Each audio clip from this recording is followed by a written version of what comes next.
Hello student. तो आज हम लोग कंटिन्यू कर रहे हैं एमसीक्यू का पार्ट 2।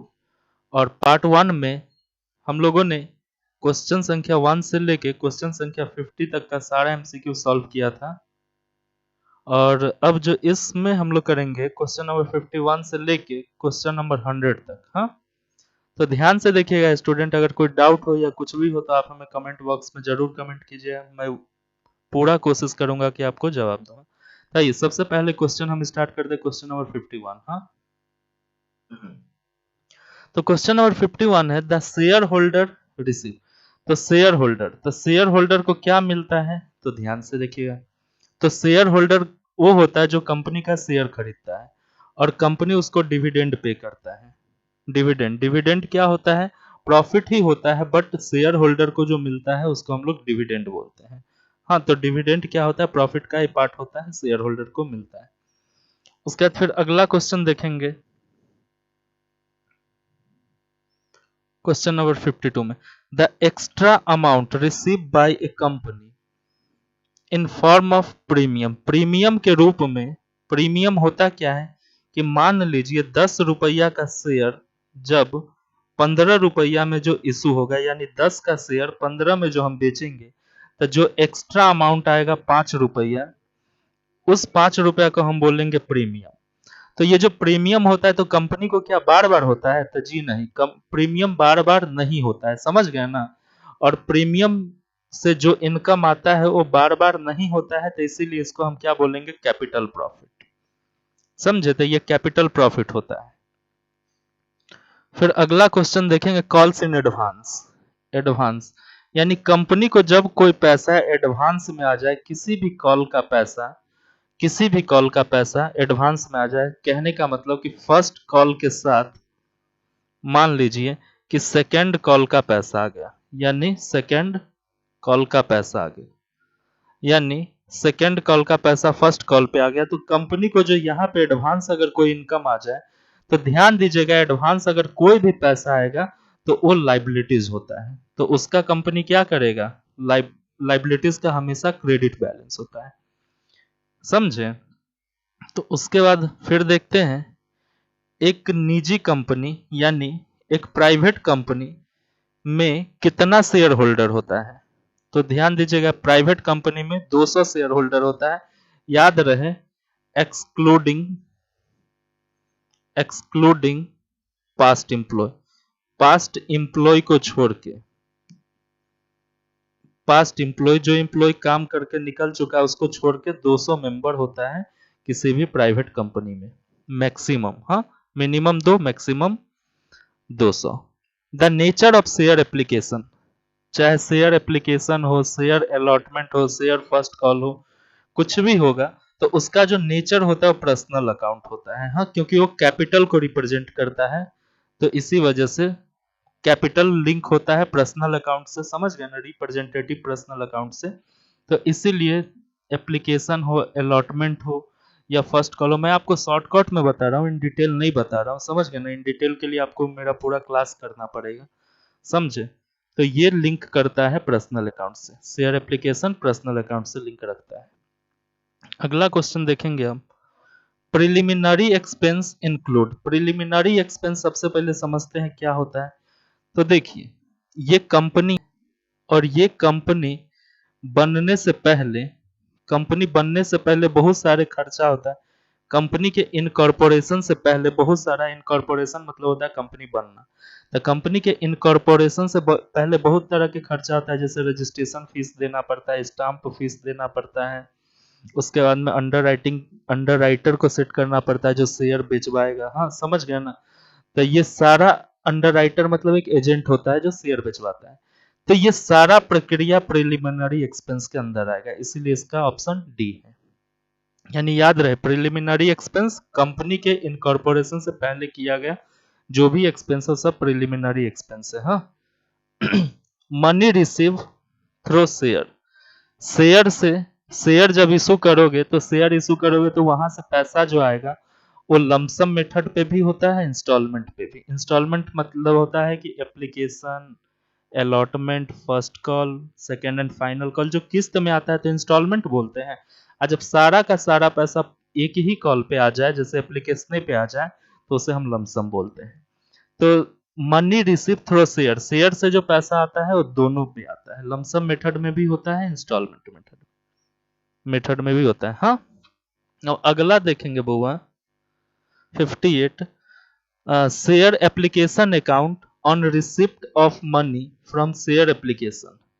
अच्छा, तो शेयर एप्लीकेशन अकाउंट को क्या करते हैं, जब शेयर एप्लीकेशन का पैसा आता है तो याद रहे एंट्री क्या बनता है रिसिप्ट के टाइम पे, bank account debit to share application account, bank account debit to share application account, ये एंट्री होता है। हाँ, तो याद रखिएगा पूछ रहा है कि जब पैसा रिसिप्ट होता है तो शेयर एप्लीकेशन कहाँ जाता है, तो शेयर एप्लीकेशन किस साइड जा रहा है, देखो टू यानी क्रेडिट साइड, तो इसका आंसर क्रेडिट होगा। हाँ, premium on redemption of debenture is shown in the balance sheet. अब premium on redemption shown in the balance sheet, अब बैलेंस शीट में प्रीमियम ऑन रिडम्पशन को कहां दिखाएंगे, तो इसको दिखाएंगे बाबू शॉर्ट टर्म लाइबिलिटीज के अंदर। हाँ, तो यहां पे ध्यान दीजिएगा, उसको हम दिखाएंगे अदर शॉर्ट टर्म लाइबिलिटीज के अंदर। हाँ, लाइबिलिटीज साइड में ही दिखाएंगे अदर शॉर्ट टर्म लाइबिलिटीज के अंदर। हाँ, उसके बाद में देखिएगा फिर अगला zero coupon bond. Zero coupon bond का मतलब क्या होता है, तो देखिए जीरो कूपन बॉन्ड का मतलब होता है एक ऐसा डिवेंचर, हाँ, जिस पे रेट ऑफ इंटरेस्ट स्पेसिफाइड नहीं है, कितना परसेंट के दर से ब्याज मिलेगा ये बात उस पे स्पेसिफाइड नहीं है। The without determine the rate of interest, बिना रेट ऑफ इंटरेस्ट का जो रहता है, जिसपे रेट ऑफ इंटरेस्ट मालूम नहीं रहता है, समझ गए ना। तो ध्यान दीजिएगा zero coupon bond are issued at without determine the rate of interest. Zero coupon debenture जो इशू होगा उस पे क्या होगा कि रेट ऑफ इंटरेस्ट नहीं लिखा रहता है, समझ गए ना। ऑप्शन ए है लेकिन ऑप्शन ए नहीं होगा। हाँ, जीरो इंटरेस्ट नहीं होता है, पैसा तो मिलेगा ही, जितना का डिवेंचर है उतना। मान लीजिए 5 लाख का डिवेंचर अगर इशू किया है कंपनी, तो रिटर्निंग के टाइम पे 5 लाख से ज्यादा पैसा मिलेगा। हो सकता है 5,50,000 रुपया आपको डिवेंचर से रिटर्निंग के टाइम पे रिडम्पशन हो, अमाउंट 50,000 एक्स्ट्रा अमाउंट रिडम्पशन होगा आपको, लेकिन ये नहीं बताएगा कि कितना परसेंट आपको मिलेगा, समझ गया ना। तो इसीलिए इसका जो करेक्ट आंसर है वो होगा without determined rate of interest. हाँ, और जीरो कूपन बॉन्ड को ही डीप डिस्काउंट बॉन्ड कहा जाता है, ये बात याद रखिएगा। चलिए अगला प्रश्न, after redemption of debenture, debenture holder वालों को पेमेंट करने के बाद सिंकिंग फंड में अगर कोई पैसा बच जाए, सिंकिंग फंड अकाउंट में, तो उसको क्या किया जाता है, तो ध्यान दीजिएगा डिवेंचर होल्डर को पैसा देने के बाद सिंकिंग फंड में, चाहे डिवेंचर रिडम्पशन रिजर्व फंड में पैसा बच जाए, किसी भी फंड में अगर पैसा बच जाए तो उस पैसे का यूटिलाइज हमें नॉर्मल में करने के लिए जनरल रिजर्व में कन्वर्ट करना पड़ेगा। किसमें कन्वर्ट करना पड़ेगा, जनरल रिजर्व, क्योंकि ये सब एक स्पेसिफिक फंड है। ये सब क्या है बाबू, एक स्पेसिफिक फंड है, इसका यूटिलाइज हम ऐसे नहीं कर सकते हैं, तो इसे हमें कन्वर्ट करना होगा किसमें, जनरल रिजर्व में कन्वर्ट करना पड़ेगा। तो इसका आंसर होगा general reserve. Interest received on sinking fund, sinking fund investment से अगर कोई भी ब्याज आता है तो सिंकिंग फंड अकाउंट में जाके जुड़ जाता है। अगला देखेंगे, डिवेंचर कैन बी रिडीम, यानी डिवेंचर होल्डर को जो हम पैसा पेमेंट करेंगे तो प्रॉफिट में से भी दे सकते हैं, कैपिटल में से भी दे सकते हैं, प्रोविजन में से भी दे सकते हैं, तो ऑल ऑफ दिस इसका आंसर होगा।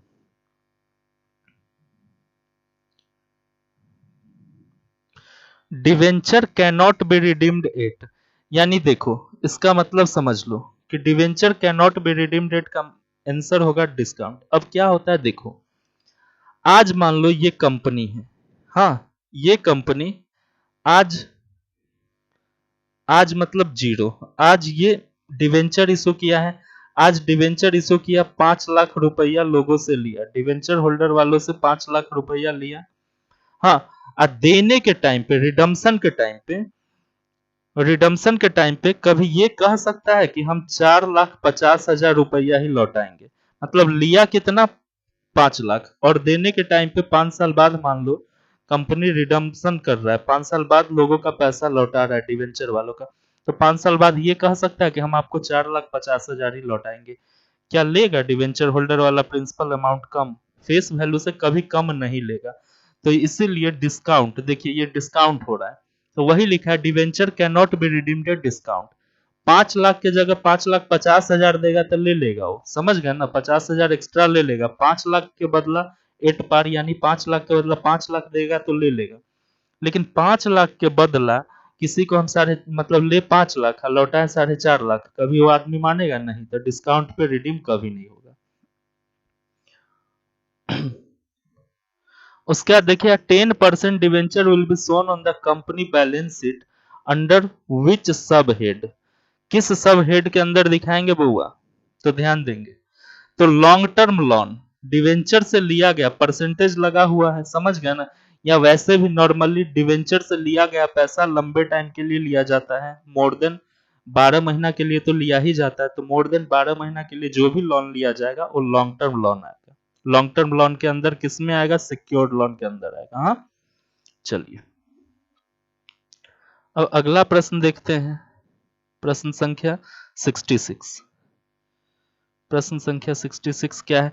Which is dynamic analysis? Dynamic analysis हम लोग किसको कहते हैं?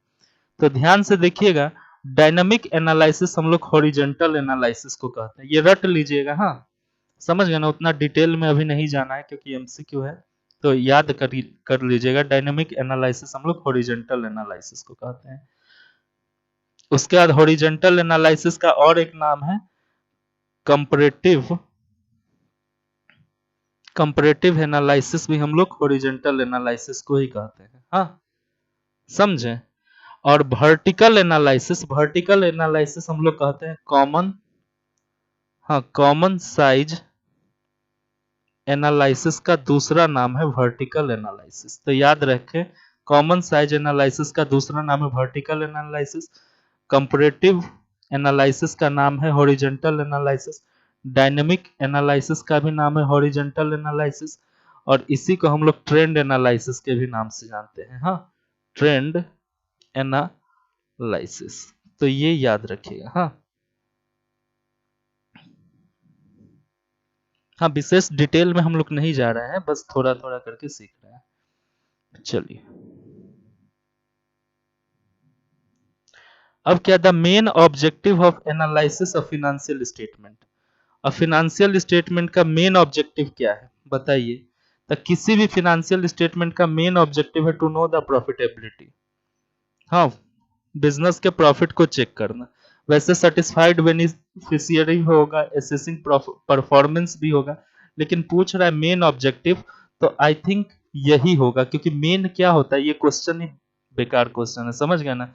ऐसा कुछ होता नहीं कि मेन ऑब्जेक्टिव ये है फिनेंशियल स्टेटमेंट का, ऐसा कुछ नहीं है। हाँ, समझ गया ना। और प्रॉफिट जानना है, फिनेंशियल स्टेटमेंट को चेक करना, बेनिफिशियरी सेटिस्फाइड, ये सारे मेन ऑब्जेक्टिव हैं, लेकिन उसमें सबसे ज्यादा इंपॉर्टेंट आई थिंक यही है, प्रॉफिटेबिलिटी को जानना, तो इसीलिए ऑप्शन ए ही सही है। हाँ, विच of the following is the element of financial statement? तो ये तो जानते हैं, फिनेंशियल स्टेटमेंट का जो एलिमेंट होता है वो क्या होता है बेटे? एसेट्स, हाँ, उसके बाद में लाइबिलिटीज और इक्विटी यानी कैपिटल। अब इन सबको कहां दिखाते हैं? एसेट्स, लाइबिलिटीज, इक्विटी को हम लोग दिखाते हैं बैलेंस शीट में। तो एक तो ये ऑप्शन सही हो गया, और दूसरा जो बचता है इनकम और एक्सपेंडिचर, इसको कहां हम लोग दिखाते हैं? तो इसको दिखाते हैं प्रॉफिट एंड लॉस अकाउंट में। हाँ, तो प्रॉफिट एंड लॉस अकाउंट्स में, तो उस हिसाब से फिर ये भी हो गया। तो अगर हम देखें तो ये देखिए 5 एलिमेंट है, एसेट्स, लाइबिलिटीज, इक्विटी, इनकम और एक्सपेंस, ये 5 एलिमेंट है। अब पांचों एलिमेंट को हम लोग दिखाते कहाँ थे? एसेट्स, लाइबिलिटीज और एक्सपेंस को दिखाते हैं बैलेंस शीट में, इनकम और एसेट्स, लाइबिलिटीज और इक्विटी को दिखाते हैं बैलेंस शीट में, इनकम और एक्सपेंस को दिखाते हैं प्रॉफिट एंड लॉस अकाउंट्स में। तो इस हिसाब से इसका डी हो गया, हाँ ऑप्शन, यही एलिमेंट है। उसके बाद ध्यान से देखिएगा, which of the following assets shown under the fix assets. Fix assets क्या है, तो गुडविल भी है और बिल्डिंग भी है, समझ गया ना। तो इसमें ये भी करेक्ट आंसर है, ये भी करेक्ट आंसर है, तो ये गलत दिया हुआ है, समझ गए ना। ये दोनों तो नहीं है, ये दोनों नहीं है, हाँ बाद बाकी ये दोनों है, गुडविल भी है बिल्डिंग भी है। तो इसमें अगर रहेगा बोथ ए एंड सी, वही आंसर सही होगा, हाँ। Statement of profit and loss are shown. Profit statement और of profit and loss, profit and loss statement में हम लोग क्या दिखाते हैं बताइए, तो बिजनेस का प्रॉफिट और लॉस दिखाते हैं। फिनेंशियल पोजीशन का मतलब क्या है, ये बैलेंस शीट को हम लोग बोलते हैं, समझ गए ना। फिनेंशियल पोजीशन के अंदर बनता है बैलेंस शीट, पोजीशन मतलब होता है स्थिति। तो कंपनी में एसेट्स और लायबिलिटीज की क्या स्थिति है, ये बात पता चलता है हमको फिनेंशियल पोजीशन से, समझ गए। तो statement of profit and loss से हमको प्रॉफिट एंड लॉस पता चलता है, आप बैलेंस शीट से फिनेंशियल पोजीशन पता चलता है। तो जब पूछ देगा कि बैलेंस शीट क्या है तो फिनेंशियल पोजीशन है, जैसे पूछा है कि statement of profit and loss shown in the profit and loss. उसके बाद देखिए, ऑन द मेथड, डिवेंचर को रिडम्पशन करने की कौन कौन से तरीके हैं। लॉटरी मेथड भी है, purchase in open market debenture भी है, कन्वर्जन भी है, तो ऑल ऑफ दिस होगा इसका, हाँ।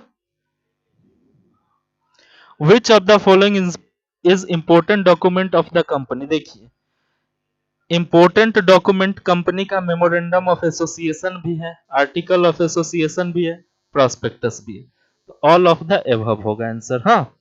अगर आपको यहां पे लिख दे ये तीनों देने के बाद which of the following is most important, अगर यहां मोस्ट इंपोर्टेंट अगर लिख दे, most important document of the company, तो most important document of the company होगा मेमोरेंडम ऑफ एसोसिएशन।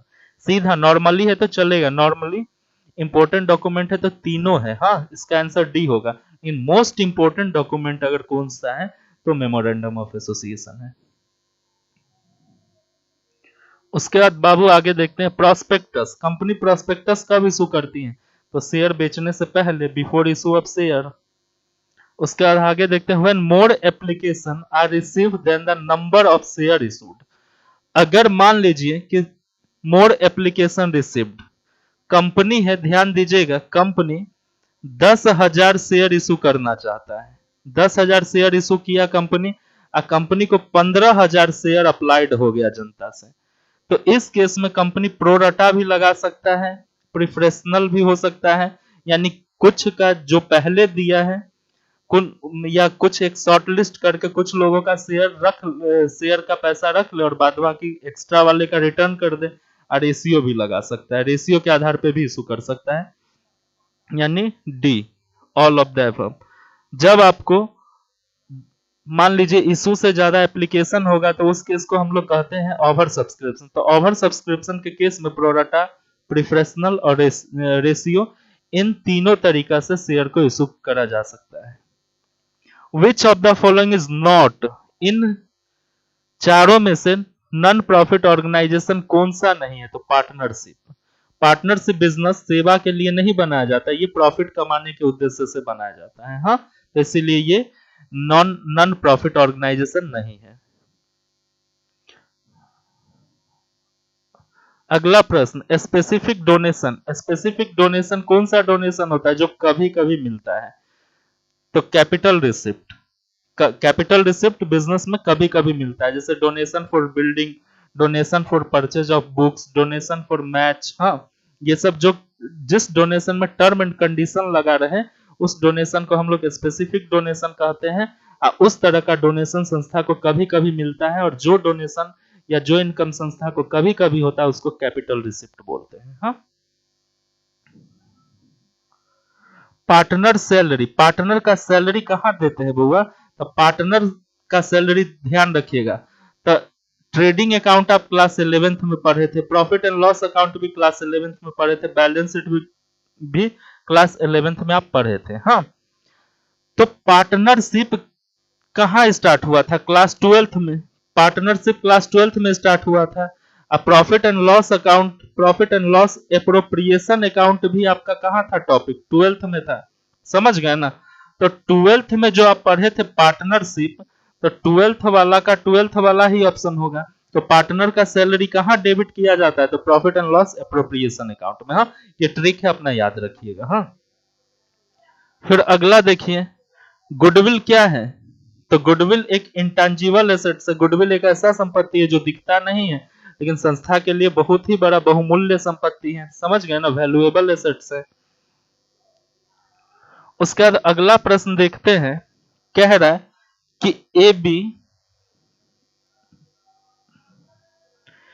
हाँ तो A B are partner, C is admit, C form में आता है 1/5 के लिए, तो कितना हिस्सा लेके आता है, 1,20,000। अब ध्यान दीजिएगा बुआ, सी आता है कितना, 1/5 के लिए आता है, तो कितना लेके आता है, 1,20,000 रुपया लेके आता है। तो इसका मतलब पूरे फॉर्म में 1/5 हिस्सा अगर 1,20,000 है, तो पूरे फॉर्म का हिस्सा कितना होगा, 5/1 कर देंगे, उलट देंगे, यानी पूरे फॉर्म 5 पार्ट में ये हिस्सा बटा हुआ है। तो 1,20,000 को अगर हम गुना कर दें, 1,20,000 को गुना कर दें, तो ये कितना होगा बताइए, 1,20,000 को अगर हम गुना कर दें तो ये सीधा हो जाएगा 12×5 = 60, यानी 6 लाख, समझे, 6 लाख। तो ऑप्शन 6 लाख वाला नीचे है, देखिएगा, ये डी ऑप्शन इसका सही। फिर 81 नंबर प्रश्न देखेंगे, विच of the following transaction will improve the current ratio, current ratio को कौन सा ट्रांजेक्शन इंप्रूव करेगा। तो करेंट रेशियो कब बढ़ता है, इंप्रूव होता है, जब आपका एसेट्स प्लस होगा, समझे, जब एसेट्स प्लस होगा। तो एसेट्स कैसे प्लस हो रहा है, तो कैश जब रिसीव करोगे कस्टमर से, कस्टमर जब आपको कैश देगा तो कैश देने का मतलब संपत्ति बढ़ेगा, और संपत्ति बढ़ेगा तो करंट रेशियो आपका बढ़ेगा, समझ गए ना, तो ऑप्शन बी होगा। फिर अगला प्रश्न देखते हैं, लिखा हुआ है कि ओपनिंग स्टॉक 50,000 का है, क्लोजिंग स्टॉक 60,000 का है, cost of good sold, cost of good sold 2 lakh का है, तो बताओ स्टॉक टर्नओवर रेशियो क्या है। तो स्टॉक टर्न ओवर रेशियो बराबर जो फॉर्मूला होता है वो होता है कॉस्ट ऑफ गुड सोल्ड बट्टा एवरेज स्टॉक, समझे। और एवरेज स्टॉक निकालने का जो फॉर्मूला होता है वो होता है opening stock plus closing stock divided by 2। तो देखिए एवरेज स्टॉक जो निकालेंगे हम, तो opening stock plus closing stock बट्टा 2, यानी 50,000 प्लस 60,000 बट्टा 2, तो ये 1,10,000 हो गया बट्टा 2, तो ये कितना हो जाएगा 55,000, तो ये हो जाएगा 55,000, है ना। कॉस्ट ऑफ गुड सोल्ड दिया हुआ है 2 लाख, तो हम क्या करेंगे बताइए, 2 लाख यानी cost of good sold divided by average stock 55,000। अब 55,000 करके देखते हैं तो कितना आता है, तो 3.63, यानी 3.63 आएगा। तो पॉइंट के बाद देखिए, पॉइंट के बाद 63 है, तो इसको अप्रॉक्स में ले लिया है, तो अप्रॉक्स 4 टाइम्स हो जाएगा इसका आंसर। हाँ, तो पॉइंट के बाद अगर 5 या उससे ज्यादा संख्या आ जाए तो हम 1 जोड़ देते हैं, तो 4 टाइम्स आ जाएगा इसका आंसर। चलिए फिर अगला प्रश्न देखते हैं, विच of the following is not operating expense, operating expense कौन सा नहीं है, तो जो बिजनेस को चलाने का खर्चा नहीं है वो ऑपरेटिंग एक्सपेंस नहीं है। तो रेंट बिजनेस को चलाने का खर्चा है, ऑपरेटिंग एक्सपेंस है, ये भी ऑपरेटिंग एक्सपेंस है, ये भी ऑपरेटिंग एक्सपेंस है। Loss on sales of machine, क्या मशीन को हम हमेशा बेचते हैं बिजनेस में, मान लीजिए मशीन तो हम प्रोडक्शन करने के लिए ना खरीदते हैं, मशीन को बेचने के लिए तो नहीं खरीदते हैं मैन्युफैक्चरिंग बिजनेस में, तो ये तुम्हारा नॉन ऑपरेटिंग एक्सपेंस है, क्योंकि ये खर्चा बार बार नहीं होता, समझे। उसके बाद फिर अगला प्रश्न देखते हैं, अगर तुम्हारा सेल 4,20,000 का है और रिटर्न 20,000 है और कॉस्ट ऑफ गुड सोल्ड 3,20,000 है, तो बताओ ग्रॉस प्रॉफिट क्या है। तो ग्रॉस प्रॉफिट निकालने का जो बुआ फॉर्मूला होता है, सबसे पहले देखिएगा नेट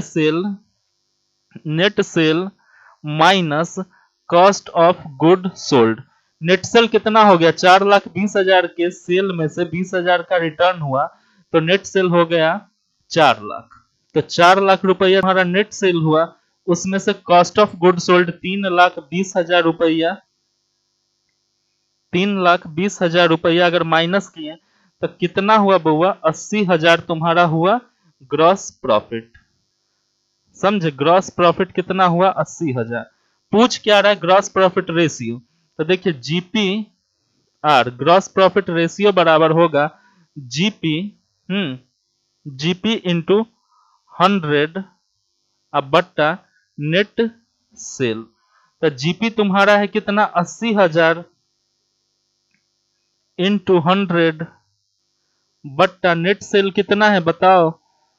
तो नेट सेल तुम्हारा 4 लाख है। रिटर्न घटाने के बाद 2 जीरो से 2 जीरो काटो, 3 जीरो से 3 जीरो काटो, और 4 दूनी 8, 20% आता है। ऑप्शन है कहीं, ये ऑप्शन सही है तुम्हारा, हाँ 20%। चलो, विच of the following is an operating income. Operating income का मतलब क्या है, जो बिजनेस का मेन इनकम है।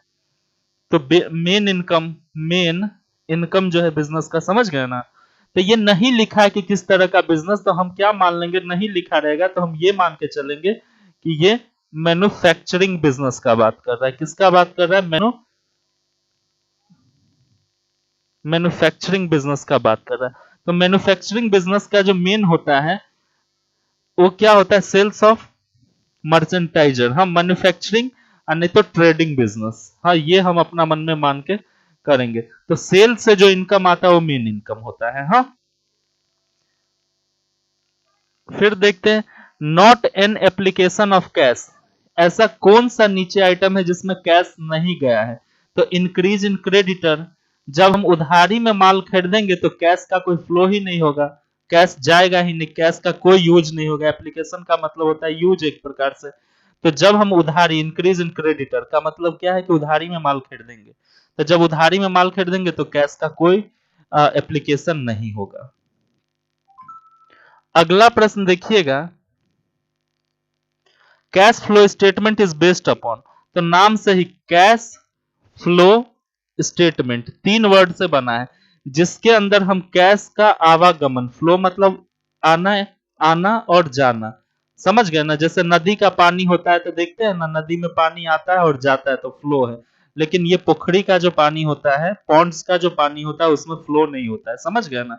तो कैश का जहां आना जाना होता है, उस स्टेटमेंट को जो हम बनाते हैं उसी को हम लोग कहते हैं कैश फ्लो। तो कैश फ्लो में कौन सा होगा, कैश बेसिस अकाउंटिंग ही होगा, तो उसका ऑप्शन बी होगा। हाँ, फिर देखिएगा, चेक कैश इक्विवेलेंट, कैश के जैसा क्या क्या है। तो ट्रेजरी बिल है, ट्रेड बिल है, बैंक में जो शॉर्ट टर्म के लिए डिपॉजिट होता है वो है। तो D all of the above. Comes under financial activities, क्या कम्स अंडर फिनेंशियल एक्टिविटीज। अच्छा, फिनेंशियल एक्टिविटीज के अंदर क्या क्या आता है बोल रहा है। तो याद रखिएगा, इस चीज को थोड़ा अच्छा से समझिएगा। तो कैश सेल किसके अंदर आएगा, ऑपरेटिंग एक्टिविटीज, क्योंकि बिजनेस का मेन इनकम होता है और मेन इनकम को हम बोलते हैं ऑपरेटिंग एक्टिविटीज। हाँ, इन्वेस्टमेंट, सेल्स ऑफ इन्वेस्टमेंट, ये आएगा इन्वेस्टिंग एक्टिविटीज, किसी संपत्ति को खरीदना बेचना, वो आता है इन्वेस्टिंग एक्टिविटीज के अंदर। अब ये बचा receive from issue of share, share को इशू करते हैं तो फाइनेंस के लिए। शेयर चाहे डिवेंचर क्यों इशू करते हैं, ताकि कंपनी में फाइनेंस आ जाए। हाँ, जब फाइनेंस की आवश्यकता पड़ता है तो शेयर, डिवेंचर, बॉन्ड्स ये सब इशू करके पैसा लेते हैं लोगों से। हाँ, तो कह रहा है कि फाइनेंशियल एक्टिविटीज में कौन सा आएगा, तो यही आएगा। फाइनेंसिंग एक्टिविटीज मतलब फाइनेंस का जुगाड़ करना, तो शेयर से फाइनेंस का जुगाड़ होता है, समझ गए ना। अब पूछ रहा है आइडियल करंट रेशियो 2:1। जब तुम्हारा एसेट्स 2 रहे और लाइबिलिटीज 1 रहे, 2:1 के अनुपात में रहे, तो उसे हम लोग आइडियल करंट रेशियो मानते हैं। हाँ, फिर देखते हैं बाबा अगला क्वेश्चन, एक मशीनरी है, ये मशीनरी बुक वैल्यू जिसका 5 लाख है, उसको बेचा गया 5% लॉस पे, तो कैश आएगा। अच्छा चलो, मशीन बिकेगा तो मशीन तो भैया इन्वेस्टिंग एक्टिविटी होता है, संपत्ति है ना, तो संपत्ति खरीदना और बेचना किस एक्टिविटीज के अंदर आता है? जस्ट अभी हम बोल रहे हैं इन्वेस्टिंग एक्टिविटीज के अंदर आता है। अब 5 लाख का चीज पे 5% तुम लॉस लगा दोगे तो 25,000 रुपया होता है। 5 लाख का 5% लॉस 25,000 होता है। तो 5 लाख में से 25,000 रुपया जैसे ही जाएगा तो कितना आएगा उस मशीन को बेचने से? 4,75,000 आएगा। फिर अगला प्रश्न देखते हैं।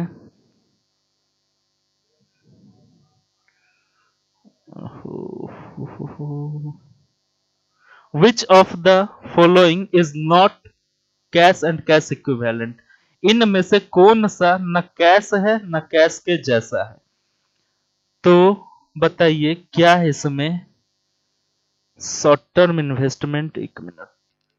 तो देखिए शॉर्ट टर्म इन्वेस्टमेंट में भी क्या होता है, ध्यान दीजिएगा कि तुरंत कैश नहीं आएगा, समझ गए ना। बैंक ओवरड्राफ्ट भी लाइबिलिटीज है, हाँ, ये भी कैश नहीं है, ना कैश का जैसा। स्टॉक है, स्टॉक को भी जब बेचोगे पहले सेल करोगे तब जाके सेल के बाद तब कैश आएगा, हाँ, तो ये भी डायरेक्ट हम इसको भी कैश नहीं बोल सकते हैं, समझ गए ना। ये भी स्टॉक भी कैश के नजदीक नहीं है, तो इसका डी आंसर हो जाएगा। मतलब न बैंक ओवरड्राफ्ट कैश और कैश इक्विवेलेंट है, न स्टॉक कैश और कैश इक्विवेलेंट है, न शॉर्ट टर्म इन्वेस्टमेंट कैश और कैश इक्विवेलेंट है।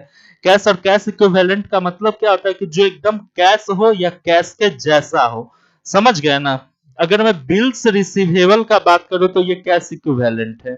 मैं किसी बिल का बात करूं जैसे ट्रेजरी बिल का बात करूं तो ये कैश इक्विवेलेंट है। क्योंकि देखो बिल्स रिसीवेबल तुम्हारे हाथ में अगर है, तुमको अगर तुरंत कैश चाहिए तो मान लो पार्टी नहीं देगा तुरंत कैश। पार्टी अगर 3 महीना बाद बोला है कि बीआर का पेमेंट करेंगे, पार्टी नहीं देगा तुमको तुरंत कैश, तो तुम बैंक में जाके डिस्काउंट करवा सकते हो इस बिल को। कुछ सपोज करो 5,000 का बिल था तो तुम बैंक वाले को ये 5,000 का बिल दे दोगे तो बैंक वाला 100 रुपया हो सकता है काट के 4900 रुपया तुमको एट ए टाइम दे देगा, समझ गए ना।